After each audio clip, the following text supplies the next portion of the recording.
아우 답답해.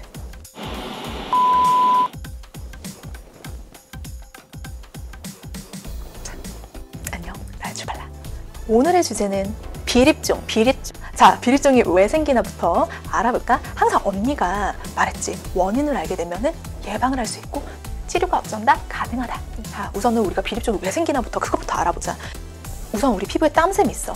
언니 땀샘이 뭐예요? 땀이 나오는 데가 땀샘이죠. 뭐예요? 라고 말해줄게. 근데 이 땀샘이 있는데 이 땀샘에서 이제 땀이 막 배출이 막 돼. 근데 땀은 어떻게 이루어져 있어? 99%는 물로 이루어져 있고 나머지 1% 뭘로 이루어져 있다? 인으로 이루어져 있다. 인이라는 물질로 이루어져 있는데 이 아이를 이렇게 돌려 까서 말아보면은 케라틴이라고도 말할 수가 있어. 근데 이 아이가 이제 땀이 막 이렇게 땀샘인데 거기서 땀이 막 나와. 땀이 막 나오는데 거기서 인도 막 같이 막 나오는데 1% 그 이놈이 그 1%밖에 안 되는 이놈이 여기서 딱 걸려버리는 거야. 걸려서 못 나가. 그러면은 또 땀은 또 이렇게 옆으로 또 새면서 나가. 근데 인이 또 여기 큰 게 분자가 있으니까 또 인이 딱 걸려버려. 계속 딱딱딱 걸려. 그럼 어떻게 돼? 피부 표면 안에다 딱딱한 게 굳어져서 생겨버리거든. 이게 케라틴이야. 이렇게 생긴 게 뭐다? 비립종이다. 뭐 이거 근데 딱히 나쁜 건 아니야. 뭐 전염되는 것도 아니고 뭐 이렇게 누구한테 옮는 것도 아니고 얘가 무슨 염증을 일으키는 것도 아니고 무슨 질환도 아니고 아닌데 왜 얘가 짜증이 나는 거냐? 미적으로 이렇게 딱 봤을 때 안 예쁘잖아. 우리 화장했을 때 특히 여자들 눈 밑에 자글자글 비립종 있으면 화장 잘 먹지도 않고 너무 짜증나잖니. 그래가지고 이 비립종 어떻게 제거를 해야지. 그치? 비립종은 크게 원발성, 속발성으로 나뉘어져. 그래서 아까 말했던 것처럼 왜 생기는지는 아까 언니가 말했지. 그렇게 이런 원인으로 인이 잘 배출되지 못해서 생기는 건데 원발성이라는 말은 뭐 정말 아무 이유 없이 뭐 나도 몰라요. 정말 원발성으로 생기는 게 원발성 비립종이고 그다음에 속발성 비립종이 있어. 속발성 비립종은 여자들한테 진짜 많이 생기거든. 우리 이제 좀 나이 들면서 화장 막 하기 시작하면서 눈 밑에 막 짜글짜글 쪼꼬쪼꼬쪼꼬 이렇게 이런 것들 많이 생기는 분들 많지. 이게 왜 그러냐면은 화장품 찌꺼기 또는 이렇게 우리가 이제 화장을 지우면서 눈을 막 비비게 되면은 이 밑에 피부는 항상 그래 얘들아. 원래 피부가 접촉이 많아지고 그다음에 자극이 많아질수록 피부가 점점 두꺼워지거든. 그렇게 되면은 인이 배출하는 게 너무 힘들어진단 말이야. 그래서 피부 그 화장품 찌꺼기가 여기를 막아서 인이 배출을 못 해가지고 비립종이 생기든지 아니면은 이렇게 이제 피부에 자극이 가서 피부가 손상이 돼서 비립종이 생기든지 그렇게 해서 생기는 게 속발성 비립종이야. 그래서 화장 지울 때는 화장솜으로 아이 리무버 딱 해가지고 이렇게 어느 정도 올려놓은 다음에 그러고 나서 부드럽게 지워야지 이거를 빡빡 지우게 되면은 피부에 더 어떻게 돼? 손상이 가서 비립종이 어떻게 더 많아진다 라고 말해줄게. 그리고 선크림 잘 안 닦이는데 그럼 언니 선크림 사용 안 하면 안 돼요? 라고 물어보면은 어떻게? 언니한테 맴매 언니한테 진짜 혼난다. 왜 그러냐면 이제 언니가 눈에 강조했잖아. 자외선 차단은 꼭 해줘야 된다고. 왜? 자외선도 피부를 손상시키잖니 얘들아. 그럼 어떡해? 피부가 손상되면 또 어떡해? 피부 손상에 따라서 비립종 생기는 것도 늘어난다는 거야. 그래서 이제 막 선크림 같은 경우는 이제 클렌징이 좀 잘 안 되잖아.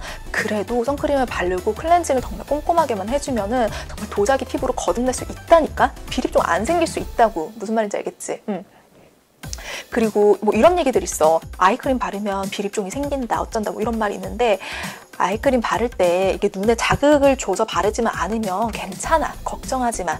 비립종 안 생긴다. 근데 만약에 아이크림이 내 피부랑 안 맞아.